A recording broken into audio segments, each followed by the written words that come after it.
اپنے لیڈر کی رہائی کے لیے نکلیں گے اور مارچ میں خود لیڈ کروں گا. مسلم لیگ نون کے رہنما اختیار ولی کہتے ہیں پی ٹی آئی نے ریاست مخالف بیانیہ گڑھا. پہلے جی ایچ پر حملہ کرایا, پھر کہا یہ ہمارے کارکن نہیں. پی ٹی آئی حکومت میں نیب کو مخالفین کے خلاف استعمال کیا گیا.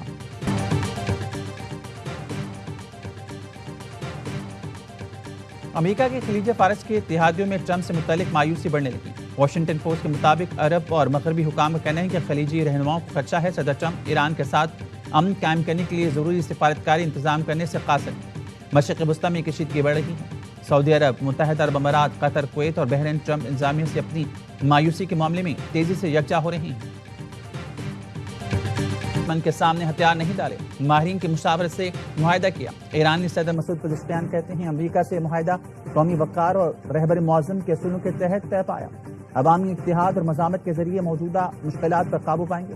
چیف مذاکرات کار باقر غالباف نے کہا ایران سیاسی اور عسکری دونوں محاذ پر فتح یاب ہوا, تمام اہداف حاصل کر لیے. امریکہ اور اسرائیل نے باقاعدہ اعلان کردہ اہداف کے ساتھ ایران پر حملہ کیا, لیکن کسی بھی سطح پر اپنے اہداف حاصل نہیں کر سکے. طے کردہ اہداف کے اصول میں ناکامی دشمن کی شکست اور ایران کی فتح ہے. امریکہ سے مفاہمتی یادداشت سفارتی محاذ پر کامیابی اور فوجی کامیابی کی استحکام کی دستاویز ہے.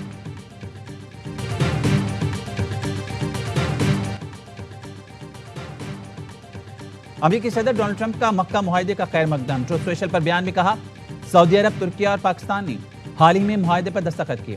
سعودی عرب, ترکیہ اور پاکستان کے مکہ دفاعی معاہدے پر دستخط خوش آئند تھے. صدر ٹرمپ کا جنوبی کوریا کے ساتھ مشترکہ فوجی مشقیں کم کرنے کا اعلان.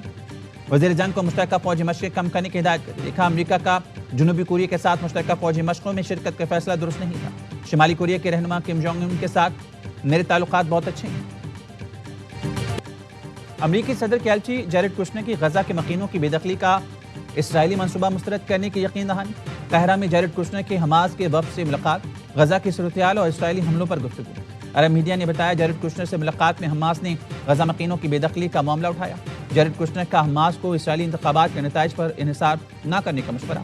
کہا حماس کو غیر مسلح ہونے کے بعد سیاسی عمل میں شرکت کی مکمل آزادی ہوگی.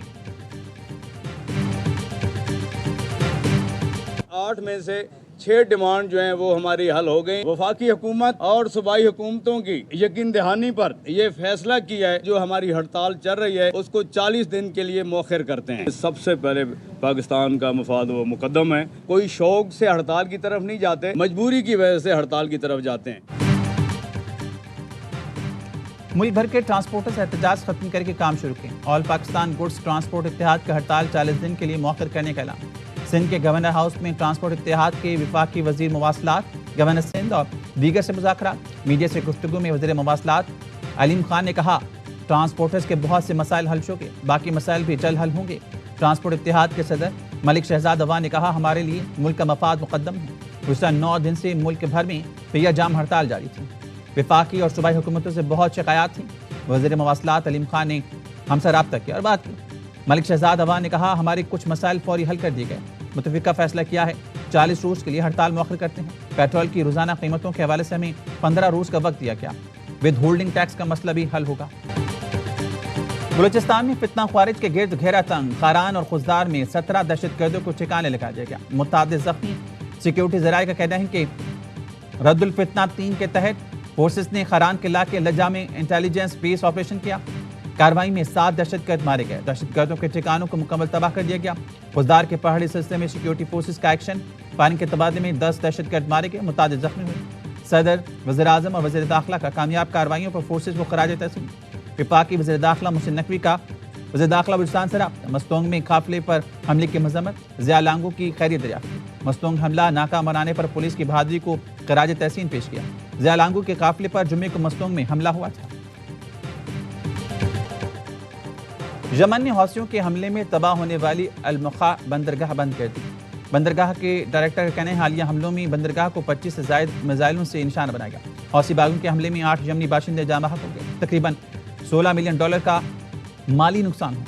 المخا بندرگاہ نے حالیہ حملوں کے بعد تجارتی اور بحری سرگرمیاں معطل کر دی. بی بی سی کا کہنا ہے حوثیوں کے بڑھتے ہوئے حملوں میں یمن میں بڑے پیمانے پر جنگ دوبارہ شروع ہونے کا خدشہ پیدا ہو گیا ہے.